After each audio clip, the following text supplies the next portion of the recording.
마땅히 행할 길을 아이에게 가르치라.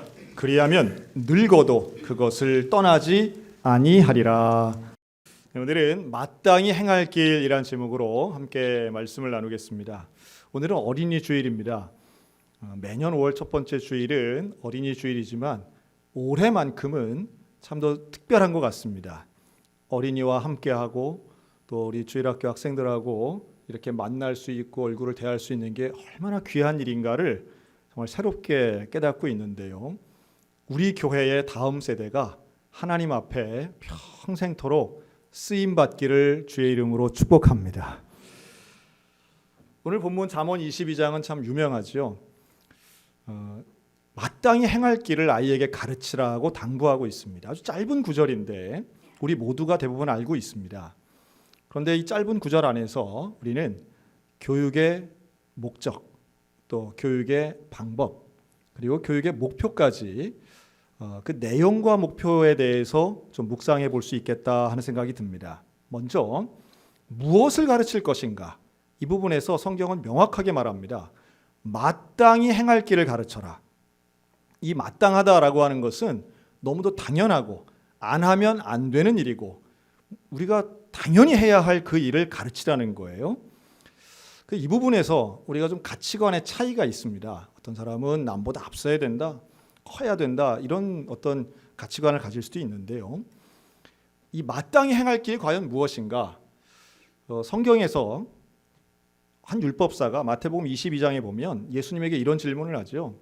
내가 무엇을 해야 영생을 얻겠습니까? 그러니까 제일 근본적이고 중요한 게 뭡니까? 라는 질문이라고 받아들여집니다. 그때 예수님 이렇게 말씀하세요. 율법을 지켜라. 여러분, 율법은 참 중요한 겁니다. 율법은 하나님의 말씀이고 하나님의 약속이죠.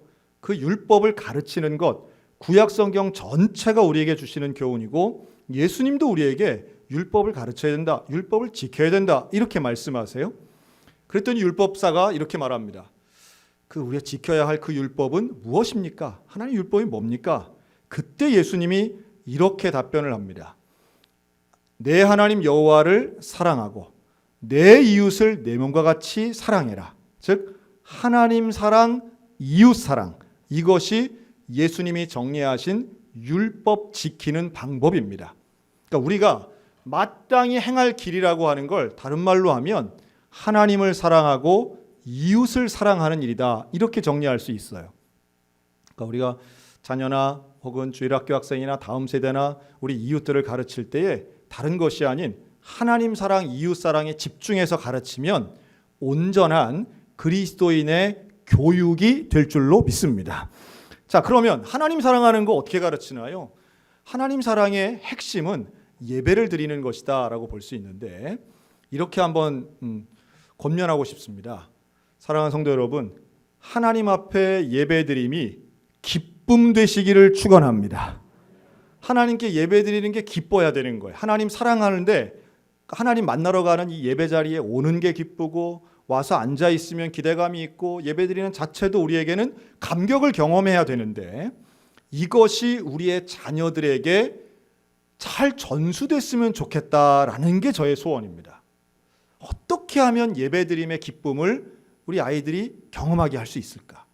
예배가 재미없고 예배가 의미 없고 예배가 도대체 왜 드려야 되는지 모르겠다라고 하는 사람들이 점점 많아지고 있는 이때에 예배의 기쁨은 하나님 사랑의 시작점이 되고 하나님 사랑하는데 가장 효과적인 방법이라는 거예요.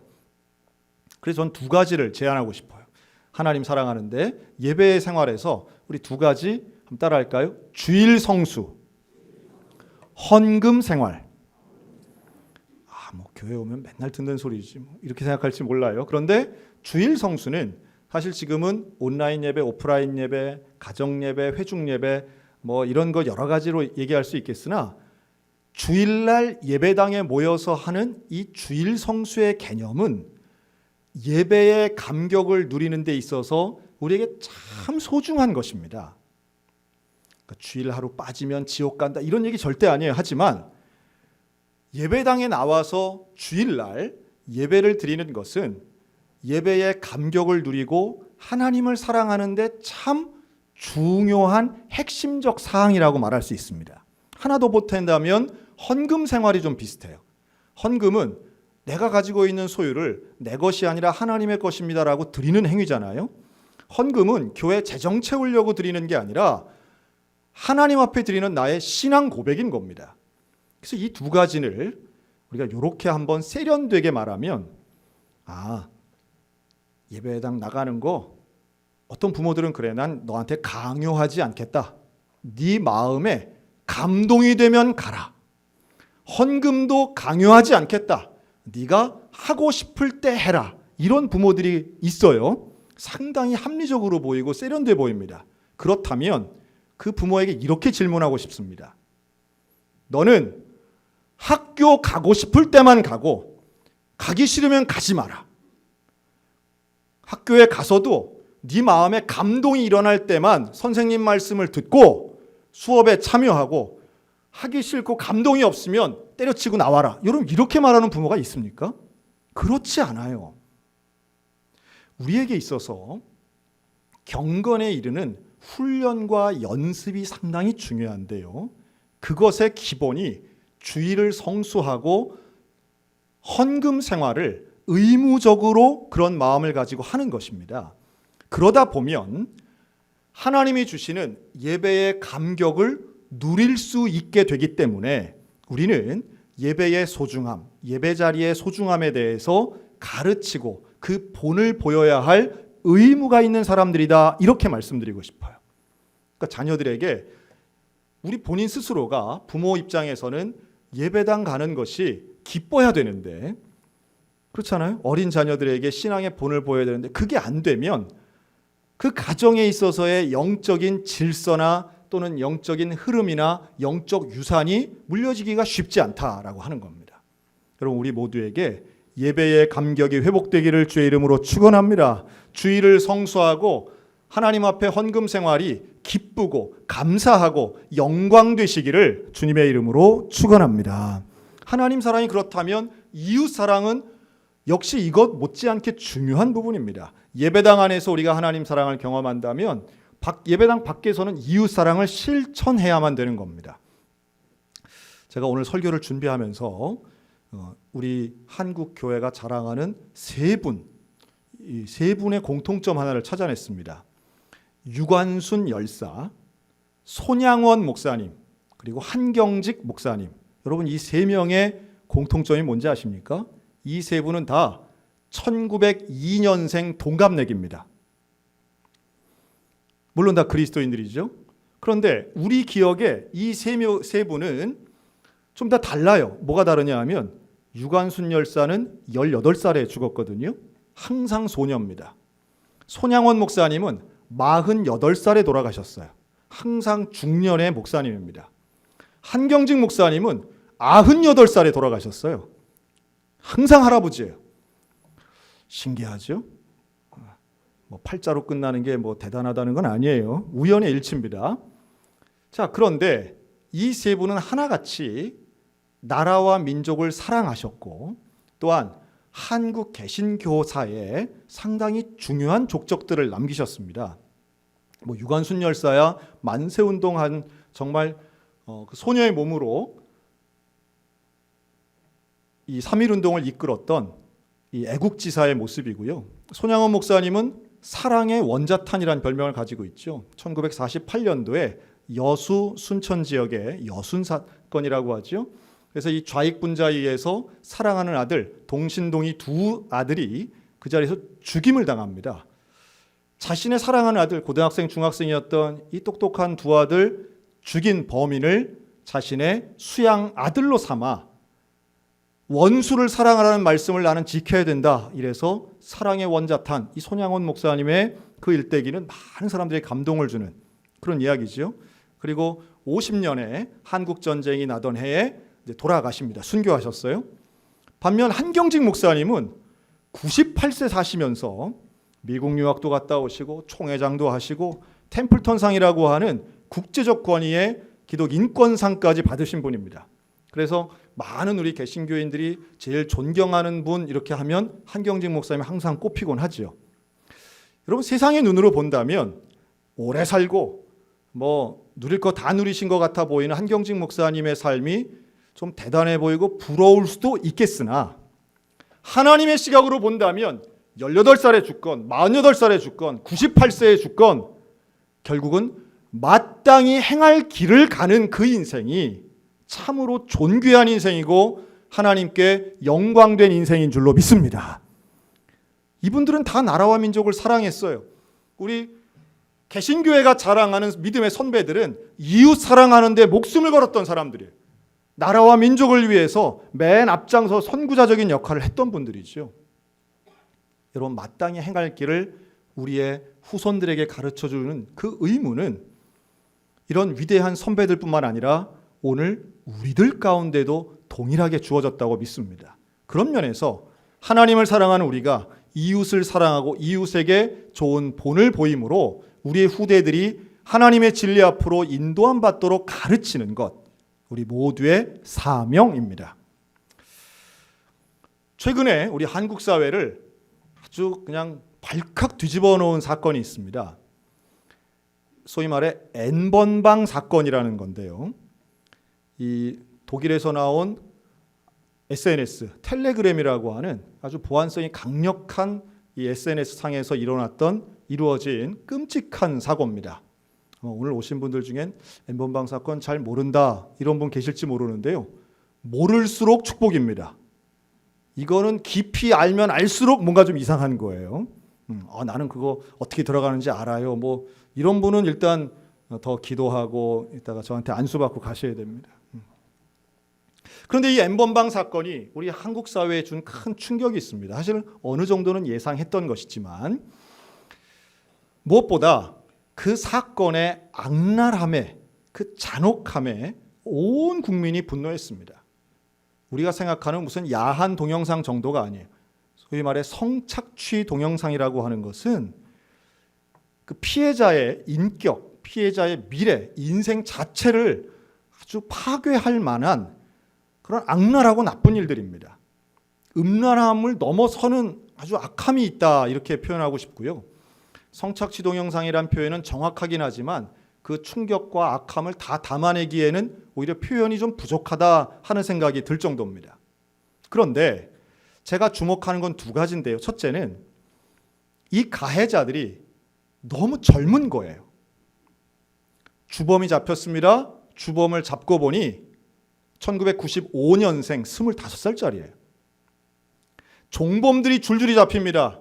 종범을 잡고 보니 19살짜리들이에요. 지금 현재 군복무 중인 현역 군인도 그 안에 있는 거예요. 대부분 남성이라고 추정되지만 26만 명 이상이 이 사건에 연루되어 있고 스스로는 단순 가담이고 구경만 했다고 하는 사람들이 26만 명, 우리 춘천 시민보다 많아요. 그 정도 되면 우리 한국 사회가 지금 이 음란한 문화에 대해서 얼마나 중독되어 있는가를 증명한다고 봅니다. 제가 보는 또 하나의 시각은 물론 이것이 악한 일이기 때문에 아마도 엄한 벌을 받을 겁니다. 이전처럼 무슨 솜방망이나 처벌이나 무슨 집행유예 정도로 끝날 일은 분명히 아닐 겁니다. 하지만 죄를 졌으니 벌을 받는 건 당연하지만 이것이 과연 19살짜리 한두 명의 일, 25살짜리 한 명이 이 모든 일의 책임을 다 져야 되겠느냐?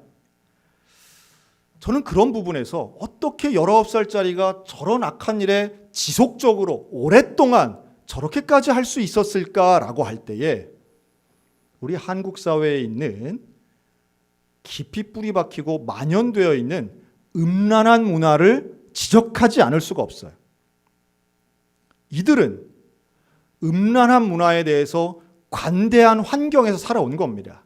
즉, 남자애들이 사춘기 때 호기심에 다 볼 수 있지.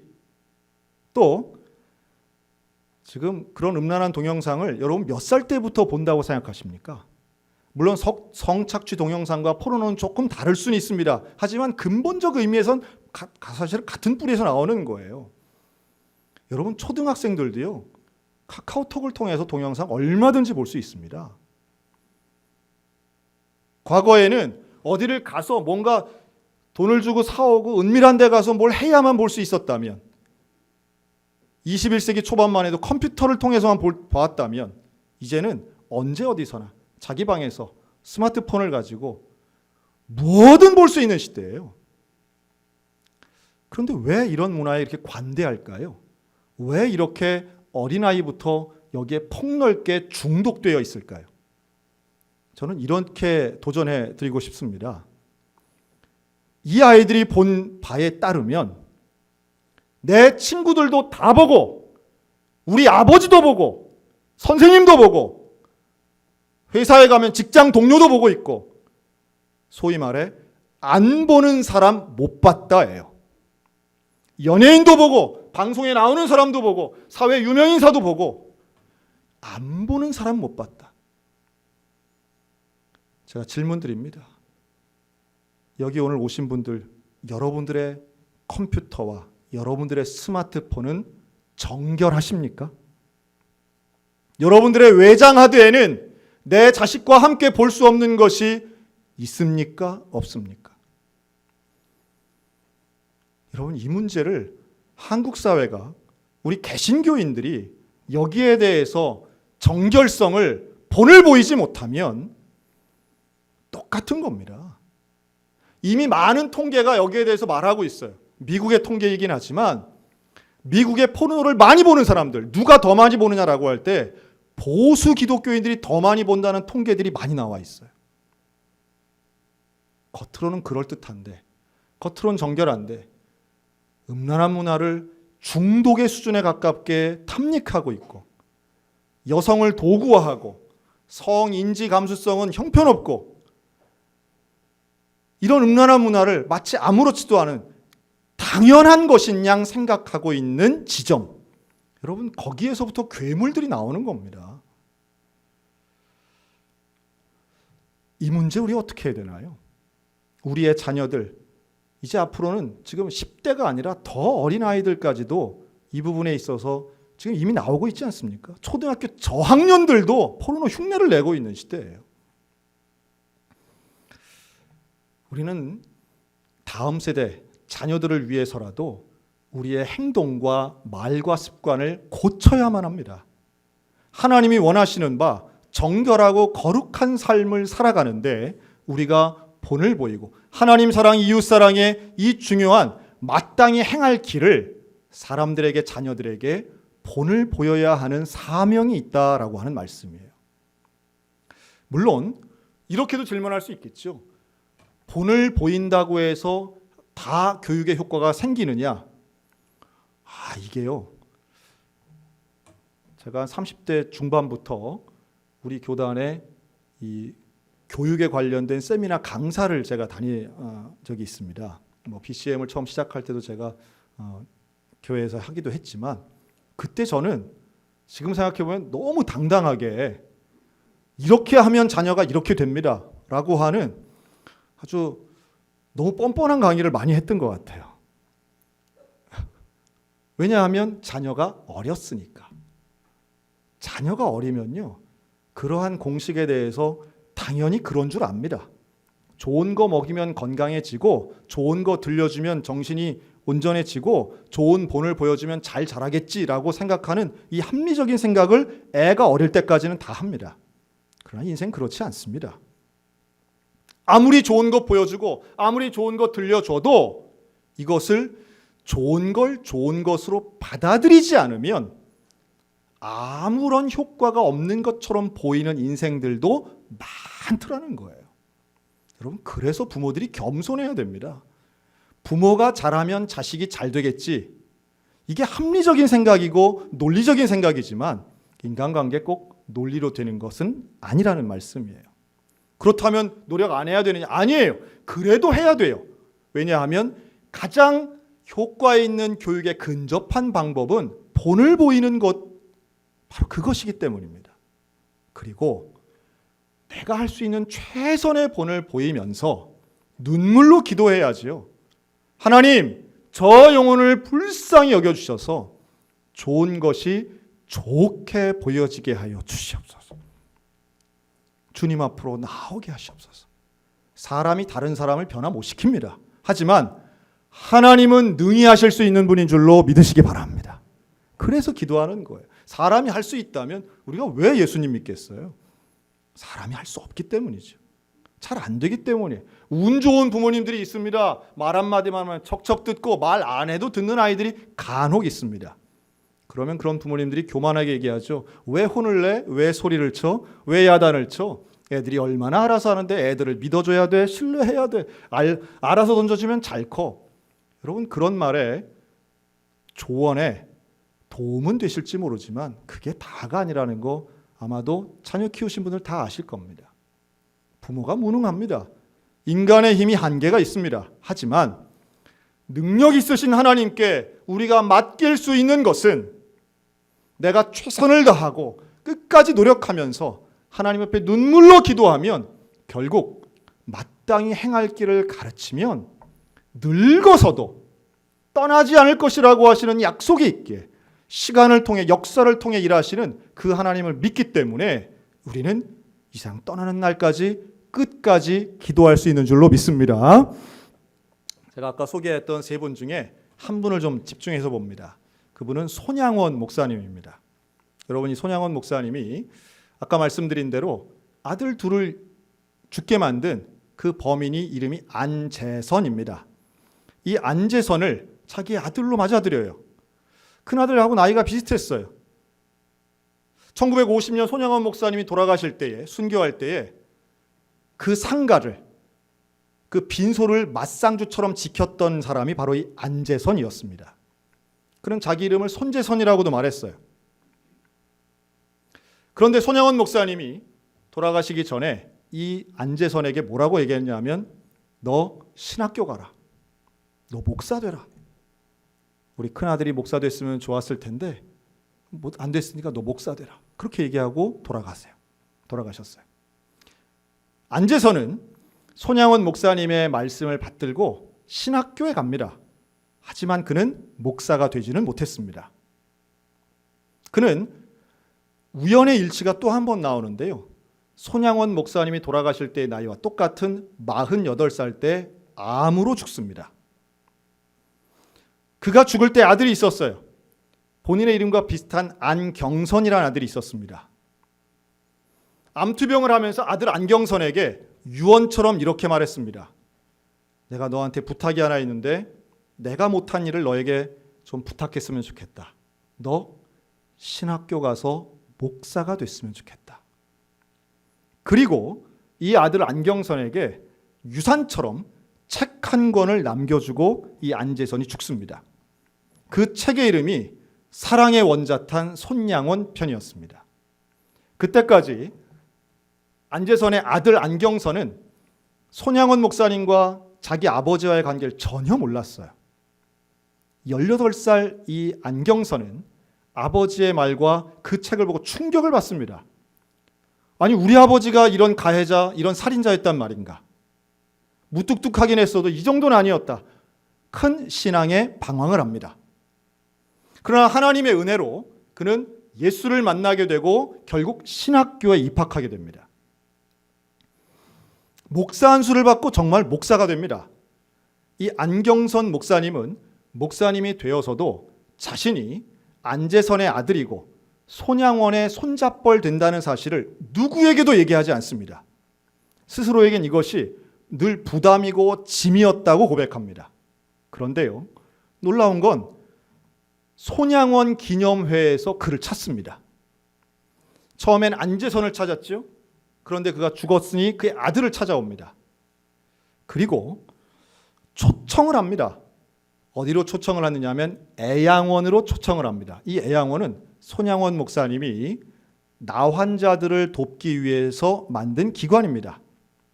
여수순천에 가면 꼭 들르는 곳이죠. 그래서 이 애양원으로 갔습니다. 애양원에 초청을 한 거예요. 설교 한번 하러 와주세요. 이 안경선 목사님이 이 애양원에 갈 때 이미 40살이 넘었습니다. 그리고 그곳에 가서 내가 무슨 설교를 할 수 있을까? 예배당에 들어가서 십자가 밑에 무릎을 꿇고 하나님 앞에 기도하고 있는데 찬송가가 들려옵니다. 거기 너 있었는가 그때에. 거기 너 있었는가 그때. 그 찬송이 이 안경선 목사님의 영혼을 때려요. 그리고 회중 앞에 서서 이렇게 말합니다. 제가 이곳에 너무 늦게 온 것 같습니다. 그리고 오열하기 시작합니다. 그 자리에 있던 모든 회중들이 함께 울었습니다. 이분이 어떤 배경을 가지고 있고 이 애양원에 흐른 역사가 이 안경선 목사를 통해서 어떻게 이루어지고 있는가를 그곳에 참석한 모든 사람들이 영적으로 느낄 수 있었다라고 하는 거예요. 그 안경선 목사는 원주에서도 목회를 하셨습니다. 그런데요, 애양원에 방문한 지 10년 후인 지금 현재 그분은 두 가지 직함을 가지고 있는데요. 첫째는 손양원 목사 기념관 관장이 됐습니다. 그리고 또 하나는 나환자, 한센병 환자를 돕는 선교단체의 이사장이 됐습니다. 참 놀라운 역사가 아닐 수 없습니다. 손양원 목사님은 애양원을 통해서는 사회복지를 하셨고요. 신사참배를 거부해서는 5년간 옥살이를 하셨습니다. 우리 한국 교회를 입장에서 보면은 가장 신앙을 온전하게 지키고 사회봉사하고 가장 거룩하게 살았음에도 불구하고 아들 둘을 순식간에 잃었어요. 사람들이 뭐라고 했을까요? 저렇게 열심히 헌신했는데, 저렇게 열심히 충성했는데 아들 둘을 한꺼번에 잃다니 저런 불행한 일이 어디 있나? 이런 사람 분명히 있었을 겁니다. 그러나 손양원 목사님은 그 가운데에도 나는 말씀을 지켜야 한다.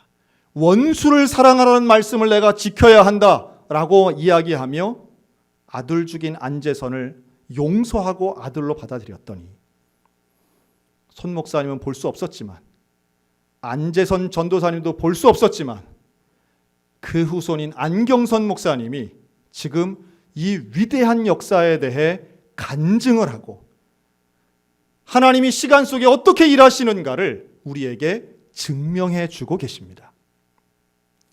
여러분, 자녀를 위해 흘리는 눈물은 절대로 무의미하거나 없어지지 않을 줄로 확신합니다.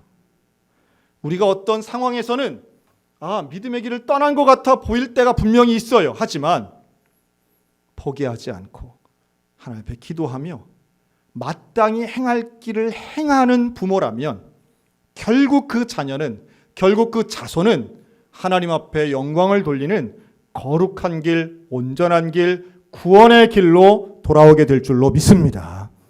포기하지 않고 기도하시기를 권면합니다. 우리의 다음 세대를 위해 기도하는 일은 정말로 중요한 일이고 우리의 사명입니다. 역사 속에서 일하시는 그 하나님, 대한민국을 정결하게 하실 그 하나님, 세상이 아무리 악하고 아무리 유혹과 미혹이 넘쳐난다 할지라도 마땅히 행할 길을 살아가는 그리스도인들을 통해 하나님은 오늘도 일하시고 내일도 일하실 것입니다. 우리에게, 저는 우리 소양교회에 다음 세대들이 있다는 게 얼마나 감사한지 몰라요. 지금 이 동일한 시각에 우리 아래층에서는 어린이 교회 예배드리고 있고요. 같은 층에서는 유아교회가 예배드리고 있고 위층에서는 청소년들이 지금 예배드리고 있지 않습니까? 이런 소중한 아이들 정말 하나님의 은혜 가운데 하나님 지켜주세요. 하나님 예수를 떠나지 않게 해주세요. 기도합니다. 또 간혹 그 마음에 세상을 향한 유혹 때문에 혹시라도 교회를 떠나고 예수를 떠나는 시간이 있어 보인다 할지라도 반드시 다시 돌아오는 하나님의 특별한 은총을 허락해 주세요. 세상에 빼앗기지 않게 하시고 멸망의 길을 가지 않게 하시고 탕자를 돌이키신 하나님의 은혜가, 그 아버지의 기다림에 응답하신 그 하나님의 은혜가 오늘 우리들 모든 믿음의 가정들 가운데 날마다 함께 하시기를 주님의 이름으로 축원합니다. 마땅히 행할 길이 우리에게 무엇인가 명확히 알아야 됩니다. 하나님 사랑, 이웃 사랑, 정결하고 거룩한 생활, 그리고 끝까지 포기하지 않는 그 하나님의 은혜를 오늘도 따라가며 기도하여 응답받고 하나님께 영광을 돌리는 우리 믿음의 성도들 다 되시기를 우리 주님의 이름으로 축원합니다.